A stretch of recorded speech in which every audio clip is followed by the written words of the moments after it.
Welcome to the Seven Figure Builder Show. My name is Juli Baranik, founder of Seven Figure Builder, where we help high-achieving CEOs connect with their dream clients to scale to seven figures and beyond. And I'm here today with my friend, Debbie Bryan. Hey, Debbie. Hi, Julie. Hi, everybody.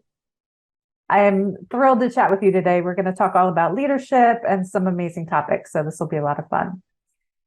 I'm so looking forward to this. Yeah, totally. But first and foremost, where in the world are you? So I'm in the UK. I'm in a town called Swindon, which is probably an hour from London. And it is just getting dark here. And I believe it's lunchtime there for you. So opposite ends of the day. But yeah, I'm really excited about this podcast. Yeah, it's always fun. I love talking with people around the world. So for those that haven't had the pleasure to speak with you yet, can you tell us a bit about your business? Yeah. So my name is Debbie Bryan. I have been an executive coach I've been a coach for 25 years, but in the last couple of years, I've focused more on women leaders. I also have podcast. I'm a co-author of a book with Ken Honda and James Redfield, a bestseller, and I'm a motivational speaker as well. So a little bit of multitasking. Awesome. And I had a car accident about 12 years ago and I have a problem with my leg. So I figure that when the legs don't work, my mouth still will. So I try to build that into my business, as a contingency plan. So I do love speaking from the stage. So in terms of a little bit about me, I work with people who are at a bottleneck in their business, who are getting to a stage where they've run out of them and they need to be able to go on to the next stage. Sometimes 6, sometimes 7 figures, and sometimes it's just really about resonating and maybe regrouping, going back to the beginning of the business to go, what was the passion when we really started? Because most people's experience, we forget that somewhere along the line. And so it's always good to go back and revisit your why, your purpose, and then work out how to kind of redistribute, how to put the joy back into your business. That went wrong, didn't it? So. No, you're good. Yeah, and that's so critical. And I've heard that you have a TEDx coming up too. I have a TEDx. I am so super excited about my TEDx. I just found out about it last week. It's in Canada, 2nd of February. So yeah, I'm just so excited. And I only really started speaking properly last year. So to get a TEDx in a year is incredible, and I am buzzing. That's amazing. Congratulations on that. Thank you. So can you give us, I know they're like top secret topics, but can you give us like any type of it's ideas very much or thoughts? about, so I have like a funny phrase, really. So it's very much about resilience, but I have a phrase that, like, I don't believe in the word no. So the word no just means that you're talking to the wrong person. There's definitely a yes. If you believe there's a yes out there for you, then if you're getting a no, then you're just talking to the wrong person. And so this is a university. So they're going to get a lot of no's as they leave university and go out into the big wide world. So this is about saying that, there is a yes. If you want that yes bad enough, it doesn't matter how many no's you get, you're going to go and find the right one. And I've used that in my life quite a lot. In my personal life and in my business life, and that works really well, because I read a thing about somebody who, she was in sales and she did 91 calls and got a sale, and so that person definitely knew there was a yes. And instead of being really demotivated, she's just like, right, so I just need to do another 91 calls and I'll get another yes. And I was like, genius, I love it. So that's kind of, it's not a creepy, I don't believe in the word no. It is just, sometimes you have to kiss a lot of frogs to find your prince. And if you can get in there, and people listening to this will resonate, because they probably come up against a lot of obstacles. And it's only if you believe that there really is a yes that you'll find the yes. The half empty people that are going to say to you, oh no, that's not going to work, that doesn't happen, you can't do that. And we call them red lighters in the UK. So all the red lighter people, your friends, your family, your partner, maybe, all those people who in an ideal world would be supportive of you, but maybe don't understand what your yes looks like, or doesn't understand your why. You have to kind of overcome those people. You have to override those people and go, no, I'm right. I know this is going to work. Just watch me. And so it kind of fits into that, really. I love that. And it ties in with persistence. And the key is nobody else shares the same vision that you have. No. So you have to kind of look past that and continue with that persistence until you reach the goals that you want?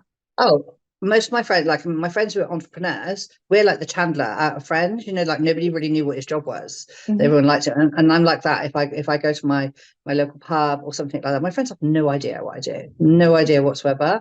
But they've all got jobs, and so they're never going to understand. Then they're never. Why do you fly to America to speak? Why are you working on a weekend? Why are you retraining or doing this? They just won't. And so sometimes it's really hard work, and sometimes it's nice because it means I can go out and just talk about Love Island, and it's fine. It's like a break, from your brain, because they're quite happy to do that. And I don't mean because they're stupid. That's not what I meant. What I mean is they're not in that entrepreneurial world where your head is consistently going, go higher, go higher, go higher, keep going, keep going. The top of this mountain is the bottom of the next one, that type of thing. So sometimes it's a relief, and sometimes it's a bit frustrating to say, hey guys, it would be nice if you came and watched me talk, or that you did this or you did that.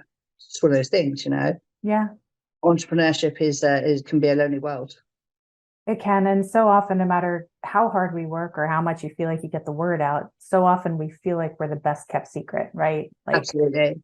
What do you recommend for people that maybe feel that way or feel like they can't get out in front of the right people? So, I just did a talk at Oxford about being the best kept secret, and I think I mentioned it to you. What was the biggest surprise for me was there were speakers in the room that had flown from Canada to the UK to speak at Oxford University. And when I said, have anybody here ever felt like a best kept secret, 2/3 of the room put their hand up, and I was stunned because there's quite a high level of people in there. And I think, I've had that myself in my business. I don't know if you've ever had it, where when you're the best kept secret, everybody else that secretly are pretty rubbish at what they're doing, right? You're much better secretly, and they get all the prizes. And you're just like, how is that happening? I'm so much better than this person. And yet they're the one that person's just signed up with them, or they've got this accolade or this award or this opportunity. And it isn't, I think sometimes we have a thought in our head of that we'll just be amazing and the people will come. And unfortunately, that's absolute rubbish. It doesn't work like that anymore. It might have worked like that years ago, but right now, in our very noisy social world where everybody's gasping for attention, and you're going to have to step up and stop being the best kept secret, because only when you stop being the best kept secret do the best opportunities come along. Yeah. And I've kind of changed that in the last year. I've got a book, I've got my TEDx. I wouldn't have that if I didn't have the assets. I've spoken on podcasts, I've spoken on stages at Columbia University, Oxford University, some real high profile stuff. And it only happened when I decided to step up and stand in my own skin and be proud that I'm in my own skin, and not be anybody else, not try to be anybody else, not be an imposter, not be a caricature of somebody who I perceive to be more successful than me. I've done that. Or, mimic a person, model, if you want to put it into NLP language. You still have to do all of that in your skin and be confident about it. And when you're successful, when you're hitting the 6 and 7 figures, everyone could see that you're going, okay, so you're 6 or 7 figures, you're actually, you're nailing it. But really there's someone there at 8 figures that you're going, I'm not as good as that person. And so it's about getting rid of that imposter, and then just be proud of what you do, talk about what you do, have some strategic opportunities to air what you do. I've just taken on somebody today to help them with their speaking career, who has raised 150 million for charity, has projects all around the world. Wow. And is still, as a person, a best kept secret. Mad, isn't it? It is. It's crazy. I mean, and only we truly know what we're capable of. But if you don't share that with other people, then truly nobody else knows what you're capable of, right? Yeah, I think it'll always be the person who shares more but isn't as good. So never bother to go and get all the skills and all the training and all the expertise that you've got. They've done some shortcut, but they're louder than you. They're talking to the people, they're networking, they're telling people what they're doing. They will get all the cherries on the cake, and you'll be like, how is that possible? Because I'm better than them. And it's not arrogance. It is, you probably are better than them. But even if you don't tell anybody, then how do they know? Yeah, absolutely.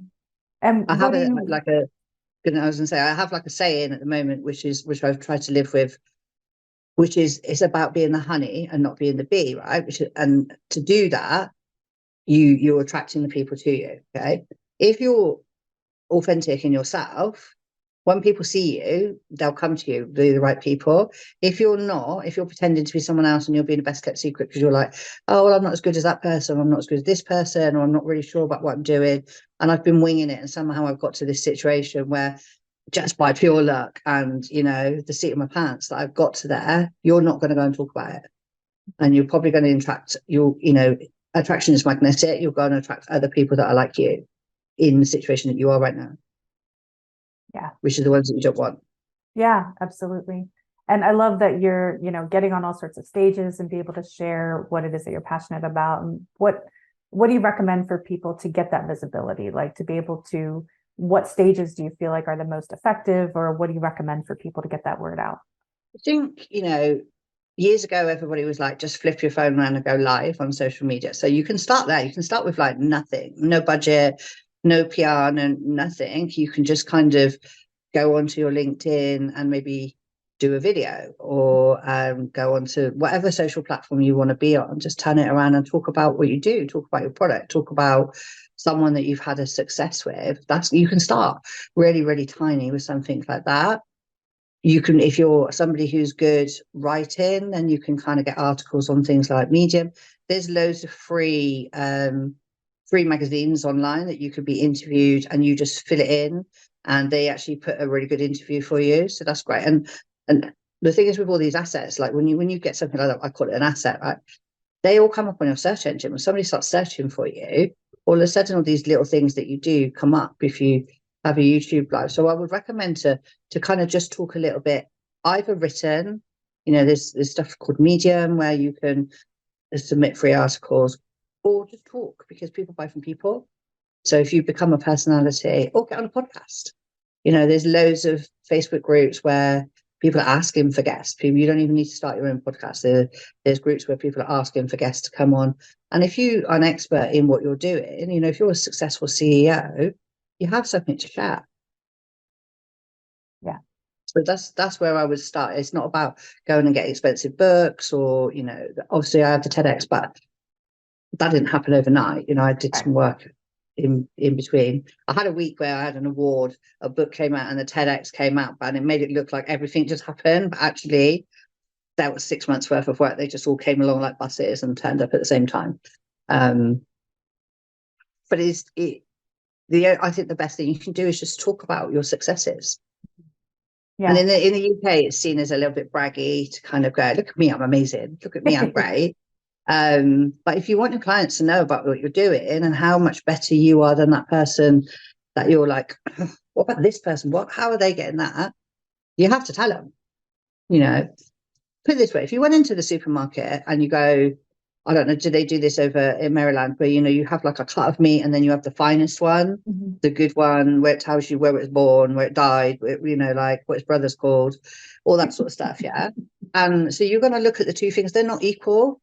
They're the same thing, but they're not equal. And the only reason that you know that this one is better, because it says so.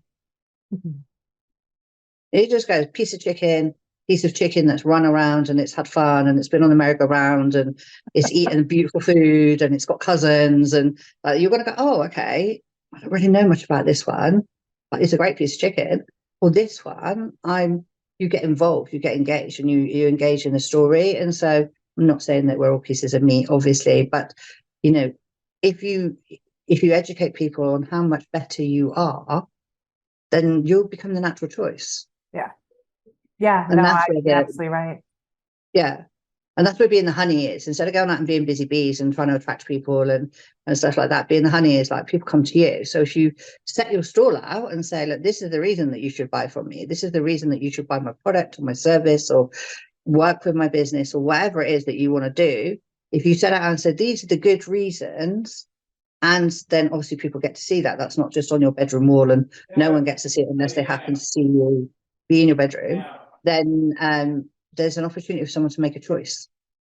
Yeah, absolutely. Yeah. And I think it's important, you mentioned earlier about kind of creating your digital footprint, right? Like as you're doing these different opportunities, your TEDx, your podcast, like it's building out your presence in Google. When people search for your name, you take up the whole list, right? Instead of people finding you, or rather not finding you because you're buried in the search results. Huge. And Well, there's another person that's got my name. oh So yeah, when I Googled myself, there's somebody else that's got my name, and she makes lace up in Nottingham. So I have to constantly keep flushing this lady off the front page. right. So because otherwise it's really confusing. So you probably find Debbie Bryan coach maybe, but when I Google that, it shows, my podcast, it shows the things that I've done, and it shows some visibility. When I applied for the TEDx, they do search that. The last podcast I was on, the guy's done some research on me. So, sometimes you can, by fluke, you can get on to some podcasts, but when you get onto podcasts like of your size and credibility and stuff like that, then there has to be a little bit of evidence to say, hey, this person's worth talking to. Well, not in my case, but hey. But you build in assets, digital assets to say, I had a 4-page spread in a magazine last month, which actually that was incredible because it was a real thing. It was a real magazine. I went into this room and they were like, here's your magazine. And I had 2 pages with me and then 2 pages of writing. And I was like, oh, my dad's got it. My dad took it. That's awesome. I've got a trophy. My dad takes that, like the tangible things. That's when you can start impressing those red lighters. The friends and family who don't understand what you do. They're like, I don't understand what you do, but you must be good because they're talking about you in a magazine. Honestly, my dad has this picture of this trophy and he talks about it all the time. And he's like, you must be good, even though I don't know what you do, because they gave you an award. Mad. But yeah, so it's just, and I did the secret thing. The reason I know this is because I did be part of somebody else's community. I worked with some big coaches from the US and a big coach in the UK, and you were always part of his community, always part of their community. And so you didn't really exist as a standalone person. And I took a decision in the spring of last year to cut that off, like literally cut it off. And I was left with pretty much nothing for quite a while. Because I'd walked away from the whole community because it wasn't an authentic way for me to work. It wasn't really about me. It was more about somebody else's beliefs and values and what they wanted out of the business. And sometimes if you're working with a strong character, then you end up doing the same thing. It's like a modeling thing. And I suddenly decided that wasn't what I wanted, but I didn't know what I did want instead. So I had 6 weeks of doing nothing, which I didn't understand. Asked for lists of how to do nothing, and then rebuilt my business back from scratch. Wow. Yeah. And it's so true. You don't have to be invisible anymore. Right. I think the more we can own that and be true to who we are and true to what we're capable of and get that word out, the more you can help people in it is with the things that you're good at.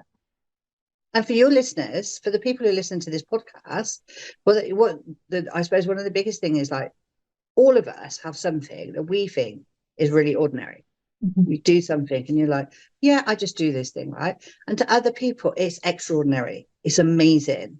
And you have this thing that you just think, whatever, I just do that. And actually, it's amazing. And it's amazing to other people. And so if you don't share that, then aren't you doing a bit of a disservice to the people who don't have that skill, don't have that secret sauce? Yeah. Yeah. 100%. The things that we're really good at often come easily to us, right? And you don't realize that that's such a big struggle for other people because it's so easy in our world. Yeah, because you've learned or you've got the knowledge or you've got the experience or you've come somewhere else. So maybe, instead of thinking, oh, I'm bragging, just go, I'm helping somebody who's not at my stage yet. Right. Absolutely. And you mentioned earlier about, fulfillment in your business, but how do you encourage business owners to have fun in their business again? Like, how do you keep that passion alive? So I learned about boundaries in the last 18 months. I learned about having I don't know what word I can use, a BS detector. I don't know if I'm allowed to use that, change it if not. Yeah. A BS detector to understand who is for me, who's actually there and who's going to be taking my energy, the vampires, who the vampires are, and who the people who genuinely I want to work with. So I developed that when I came out of this being in someone else's community, I was on my own. Then you learn very quickly who's your people and who's not your people. And then I put some boundaries in place. I put this really stupid thing, which everybody was astonished with. I set an alarm on my phone to finish work at 5 o'clock. Yeah. And everybody's like, wow, that's amazing. And I was like, it's not really amazing. I just set an alarm. I was listening to somebody who's saying, willpower isn't enough for habits. And if you really want to do something, you need to create rituals that go towards what it is you want to do. And I was doing a bike ride in India. One of my things last year was I did this massive bike ride in India, 360 kilometers in the year that I should have been in a wheelchair. So they told me I'd been in a wheelchair at 55, which was last year. And to celebrate, I cycled around India.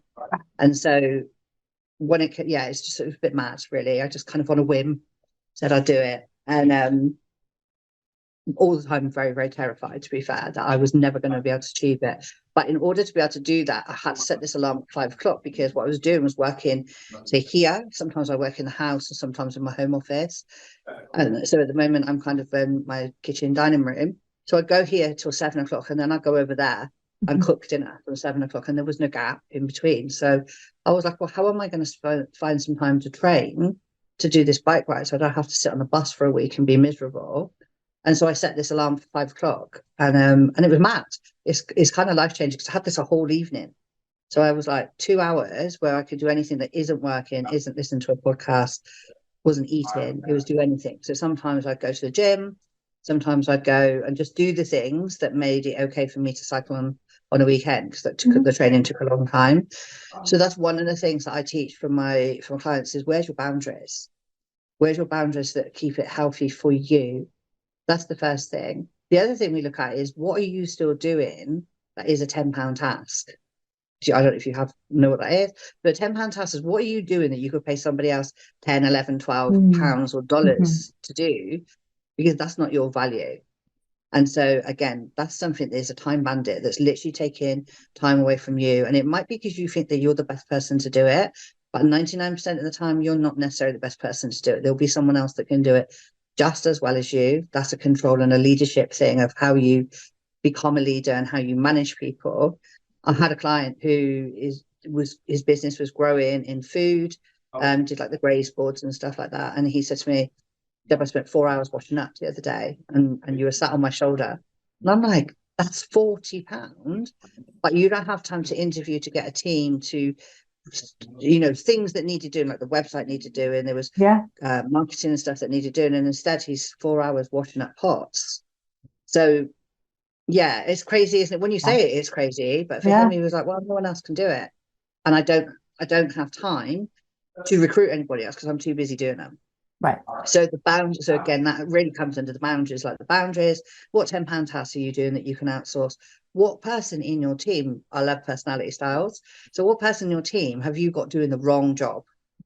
Who's the person who's doing something that they hate, and another person is doing something they hate, but actually if you swap them over, they might be brilliant in a separate area. You've got a detail person doing a big picture job and a big picture person doing a detail job. Let's have a look at the team and see where they are, and carve out that time. I don't work past 5 o'clock. I don't work weekends. I don't listen to podcasts and stuff in the evening. If someone tries to put me on a training in the evening, because my energy runs out about 7 o'clock in the evening. So unless it's really, really important, I don't. And what you find is that you manage your time in the day. You've got that deadline, like at 5 o'clock. You manage your time in the day so much better. So much better, because you're like, do I need to be doing this because I need to get all this done before 5? So you don't meander around the internet. You don't have long conversations with other entrepreneurs that just want to like pick your brains for the sake of their business. And you become very, very focused on what you're trying to achieve and what you're achieving in your business. But what that gives you back is, it gives you back rewards, because you're focused on what you're doing, so you're achieving more. But it gives you back your time. And I believe as entrepreneurs, we're all very, very creative. Otherwise, we would be in a job, wouldn't we? We'd have paid holidays, paid lunch breaks, paid breaks, tea breaks, have to go to work for a day and just play on a game and pretend that we really care and get paid for it. We'd all still be in there if we weren't madly creative, because entrepreneurship is, and building your own business stuff's tough. It is much tougher than having a job, right? Much tougher. But if you're in a state of like busy being busy, like some people are just busy being busy all the time. If you're constantly doing everything, you're micromanaging, you're doing everybody else's jobs for them, your creativity will just vanish and your business won't grow, because your brain is in a flight, fight or freeze situation, and it needs to come out of there. And I learned this myself from when I changed how I worked and who I worked with to when I turned on my own, I'm much more creative now, I'm much more relaxed in the way that I work, because I know like my boundaries, the times. I do work on a Friday. I try not to work on a Friday. Friday afternoon is it will be the low key stuff. It might be podcasts or something that's fun. I love podcasts. I have my own podcast. I love guesting on podcasts. But that's the first two things is we literally look at that time management and your priorities, because we're not, as business owners, we're not the priority. We're never the priority. Right. And how does that work? How is that possible that we're not the priority? We're the person that's bringing the ideas in, bringing the money in, organising everything, doing everything, and we're not the priority. I know people who've got 6 and 7 figure businesses and not paying themselves a wage. That's insane. Like, yeah. No, we have to make ourselves a priority. Absolutely. Yeah. So and I love actually that you take the principle, I forget the name of it, but of time, meaning the task that we're doing will expand to whatever amount of time that we give it. Yes. Right. So if you use 2 hours, do it in 2 hours, or you give 12 hours, it's going to take the same amount of time. Exactly. So you use that to your benefit and then maximize what you can get done in that amount of time. And you just don't mess. I'm not great on I know somebody said, like, write down what you do every 15 minutes. And I was like, that doesn't work. And one of my friends, actually, she was like, I'm going to write my day down in 15 minutes. And she did from 6 a.m. until 10 o'clock at night. Mm-hmm. Wow. What she was going to do for every 15 minutes. And I was like, are you insane? Like, how is that manageable? It takes 2 hours just to do that. Yeah. You're going to do that every day. And it's just a very small business, actually. And that's probably why, because so focused on, I was like, you need to just take some of that out and go, right. I'm going to work from 9 and I'm going to work until 6 and I'm going to have a break in between there to walk around the block, because we're just human beings. Right. We all need to go to the bathroom or have some food or a glass of water, and we're all obsessive with our businesses. And I've had hairdressing salons where, you work till you drop. Mm-hmm. Go in with a cold, I'll take 5 lemon sips, and then when that starts working, go 4 hourly after that. And, and funny enough, actually, I had like a near-death experience. When I had 2 salons at the time, I had a near-death experience where I took 2 steps and saved my own life from a car accident, which is a whole different podcast. But at that moment when I thought, okay, I'm going to die and this is going to hurt, the only thing I thought about was my family. Mm-hmm. I did not think about those 2 businesses, did not think about having a flat stomach, because I consider that not important anymore. But I didn't really think about my businesses and the work. And it was a real shock for me. It was mad. That was a shock that wasn't the thing that mattered, actually, when it comes to it. So I tried to keep that in the back of my head to go, I'll creep back to the workaholic, obviously, we all do. And then I'll pull back and go, this isn't what you wanted. But it is about time. I watched, lots of entrepreneurs end up on their own. Mm-hmm. Get to 40s, 50s, you see more the guys than the women, but they end up on their own because everything's passed by. Yeah. When we work on the top of the mountain, so when I get to the top of the mountain, I'm going to stop. Okay, that's how it is for most people. For an entrepreneur, especially the 6 and 7 figures, top of that mountain is the bottom of the next one. So you're up there, you're just going to climb a higher one, and then a higher one, and a higher one. So if you don't stop at the top of the mountain and go, do you know what, I've done something amazing here, I've done something brilliant, you're always just going to be climbing and never get that reward. And you'll find that, family life, family life kind of can go by the wayside. But what I found when I was kind of had that mindset was I had to earn the money. And then what I would do is I'd have luxury holidays or luxury spa days. I kind of self-soothe myself to go, this is grim. So if I have these amazing things, that will make up for this grim day. Mm-hmm. But then, of course, you've got to keep up with the grim days to keep affording the self-soothing things and stuff. And you're in quite a vicious cycle. So, yeah, so I would say those boundaries have to come in absolutely first. 100%. And I'm curious, you've accomplished so much, both in your career, personally, professionally, and all of your accomplishments speaking wise, but how do you define success? What does that look like for you? So success looks like, to me, having that balance. If I've got a business that's doing really well, I've got great clients, the speaker something is an area that I want to move more into. So if I'm getting, progressing in that, but also if I can have that downtime. Mhm. If I don't, I was on holiday in Jamaica last year, and I took a call from a client in the lobby of the hotel. And it wasn't the first call that I'd had, and her words to me, and all these people are walking around in bikinis with cocktails, and I'm on this call, sat in the reception because that's the only place that had good internet, and she said, "You're not available enough." And I was like, wow, I need to look around. You're not available enough. And you're So not I the right fired her. client for me. I fired her. Yeah, I was like, this is really not working out for me, and I'm guessing it's not working out for you. So why don't we finish it? And she just said, wow, if that's how you feel, let's finish it now. And I was like, absolutely. Bye. Done. Put the phone down. Maybe regretted it after. She was a very well-paying client, but no. Like for me, I was like, I've lost my boundaries. I've oversold myself. I've given too much of myself to other people that are demanding from me, because it wasn't necessary. It was a marketing call, and I had a marketing manager in Dubai who could quite easily have done this call, but my boundaries were such that they felt it was okay to demand a call while I was in Jamaica and then say that I'm not available.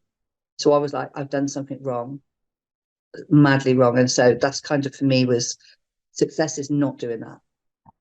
100%. And if you had the attention of the whole world for 5 minutes, what would you tell them? Not prepped for this question at all. If I had the attention of the whole world, gosh, I'd have to do something really nice. I think I'd have to do something very, very much about authenticity, about being your own person and being comfortable in your skin and not trying to be somebody else. I love that. I'm going to think of 100 answers tonight when I'm in bed. You watch. There's different. I'm sure you will, but it's, a big question, and I love it for being a big question. It is a huge question, but yeah, being authentic, being the real you, comfortable in your skin. Yeah, absolutely. And that's the most powerful thing you can do in touching other people's lives to begin with, right? Yeah. And being able to demonstrate that you're a success and actually you're just a normal person, that you don't have to be, when I was talking about the being the best kept secret or stopping being the best kept secret, we all know people that allude to being. So when I say being authentic and being in your own skin, I know somebody who's a relationship coach whose husband's having an affair. I know somebody who's a property person who can't afford to pay for their kids to go to school. So they're not comfortable in their own skin. They've got this perception of who they are, and this perception of this desperate housewives, beautiful life going on type thing. And so, okay, everybody has a bad time at some point. Just own up to it. Be human and say, you know what, I'm not having a great time at the moment. I'm going to get through it. If you want to hear how I got through it, I can talk to you. Yeah, that's the difference. Totally. And how can listeners support you in your work? Where can they find you online, follow your TEDx journey, and all the amazing things that you've got going on? So I make it nice and easy. Everything is branded as Debbie Bryan, Bryan with Y. So my website is debbiebryan.com. On all my socials, I'm Debbie Bryan. So you can find me there. If you go onto any of my socials, you will drown around about the 2nd of February in my TED Talk journey. I will talk about it before, because I'm really excited. But it was something that was on it was my North Star, it's top of my Christmas tree. It was on my wish list. I've kind of had that picture in my head for a long, long time. But there's other stuff, there's the best kept secret, there's boundaries. I mentor people to become speakers, to get more visible and stuff like that as well. So just go and check out all my socials. Awesome. Well, congratulations in advance, and I'll definitely be checking them out and watching the journey. I'm excited for you.